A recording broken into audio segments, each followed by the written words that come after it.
जय श्री कृष्णा। आप सबका अपने चैनल कृष्णा वॉइस में स्वागत करती हूँ। श्री कृष्ण कहते हैं, इस बदलते युग में हम सभी की इच्छाओं के अनुसार कुछ नहीं मिलता है।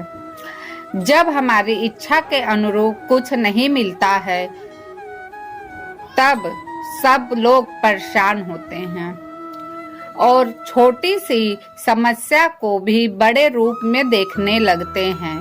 श्री कृष्ण कहते हैं कि उसी समस्या में ही हल भी छुपा होता है, बस उसे शांत मन रख कर समझने की कोशिश करना पड़ता है। आज श्री कृष्ण सभी को क्या संदेश दे रहे हैं, क्या देना चाहते हैं, आइए समझने की कोशिश करते हैं। कृपया अंत तक बने रहे। श्री कृष्ण जी कहते हैं कि आप अपने मन को अपने वश में नहीं करेंगे तो मन आपका अपना ही दुश्मन बन सकता है, क्योंकि जो हमारा मन होता है वो हमें सही और गलत की पहचान कराता है, और जब हम अपने मन की नहीं करते, अच्छा और गलत में भेदभाव स्वीकार नहीं कर पाते हैं, तब हमारा मन ही सबसे बड़ा दुश्मन होता है। अगर आप अपने जीवन को एक चुनौती के रूप में देखना शुरू कर देंगे तो आप कभी भी हार नहीं मानेंगे। सुबह का समय और सूर्य की पहली किरण हमारे जीवन में हर दिन एक नई शुरुआत लेकर आता है। अगर इसी नई शुरुआत को ईश्वर की भक्ति के साथ करेंगे तो कभी भी निराश नहीं होंगे। सफलता के लिए समय समय पर नीति बनाना आवश्यक है और परिवर्तन के साथ ही नीति को भी परिवर्तन करना आवश्यक है। किसी भी कार्य को करने से पहले अनुशासन में रहकर करना चाहिए। बिना अनुशासन के कोई कार्य करेंगे तो हम अपने कार्य को कभी भी समय पर पूरा नहीं कर पाएंगे। तो भविष्य की चिंता में जीने की बजाय वर्तमान में जीना सीखो। मित्र वही होता है जो कठिन समय में किसी भी परिस्थिति में भी आपका साथ नहीं छोड़ता। मित्रता के लिए कोई शर्त नहीं होता। हर मुश्किल समय में आपका संबल बने, आप उनके संबल बने। श्री कृष्ण ने भी पांडवों के साथ अपनी मित्रता को जीवन पर्यंत निभाई। हर मुश्किल वक्त में पांडवों के साथ श्री कृष्ण हर स्थिति में हर मोर्चे पर खड़े रहे। वही किसी भी बंधी बधाई धनों पर वह नहीं चलते। जैसे भी परिस्थिति होती है उसके अनुसार उन्होंने अपनी भूमिका बदलती हुई और आगे बढ़ते रहे। यहाँ तक कि द्वारका के राजा होकर भी धर्म युद्ध के महाभारत में अर्जुन के सारथी बने। तो आप खुद सोच समझ सकते हैं, जो श्री कृष्ण जी ने उदाहरण दिया है आज के युग में वैसा कोई नहीं कर पाता है। तो श्री कृष्ण जी का बस यही आशय है कि हमेशा आप अपने कर्तव्य पर निष्ठा रूप रहे और आगे बढ़ते चले जाए।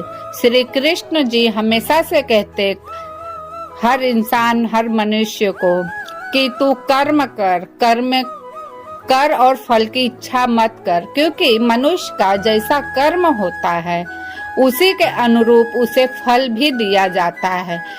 लेकिन कर्म सही होगा तो सही फल अवश्य प्राप्त होगा, और कर्म बुरा होगा तो बुरा फल प्राप्त होगा। ईश्वर के घर देर है पर अंधेर नहीं। जब भी उनकी लाठी पड़ती है इंसान को भागने के लिए कहीं भी जगह नहीं बचती। इसीलिए पहले से ही आप विचार करके ही कर्म करें कि आप सही राह पर है या गलत राह पर।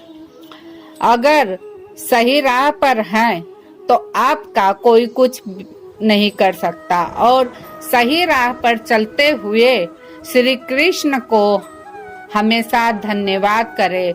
जिस भी ईश्वर को आप मानते हैं उन्हें धन्यवाद करें, क्योंकि श्री कृष्ण जी हमेशा से मनुष्यों को बस एक ही सीख देते आए हैं, परिस्थिति चाहे जैसी रहे ईश्वर पर भरोसा करना कभी मत छोड़ना। जो मनुष्य ईश्वर पर भरोसा करना छोड़ देता है उसकी स्थिति तो शुरुआत में बहुत अच्छी होती है, परंतु आने वाले समय में उसकी स्थिति को बिगड़ने में समय नहीं लगता। आज श्री कृष्ण जी आप सबको यही संदेश देना चाहते हैं कि सभी मेरे बच्चे हैं। अच्छा कर्म करने वाला भी मेरा बच्चा है, बुरा कर्म करने वाला भी मेरा बच्चा है, लेकिन जो बुरा कर्म करेगा उसे दंड मिलेगा, क्योंकि वह परम पिता है। जिस प्रकार हम अपने बालकों को अच्छी राह पर चलने के लिए सीख देते हैं, अगर बालक सही राह पर नहीं चलता तो हम भी तो दंड देते हैं, तो उसी प्रकार ईश्वर भी हैं। ईश्वर को गलत कभी ना समझे, और श्री कृष्ण हम सभी के मन में बसे हुए हैं। तो आज के दौर में जो इंसान के साथ घटनाएं घटित हो रही है, बस सही मार्ग पर चलते हुए श्री कृष्ण की आराधना करें। आप जिस भी देवी देवता को मानते हैं आप उनकी आराधना करें और श्री कृष्ण के चरणों में रहे, बाकी सभी के चरणों में रहे, क्योंकि समर्पण का भाव अहंकार नहीं आने देता। जिसके अंदर समर्पण नहीं होता वह अहंकार में डूब जाता है।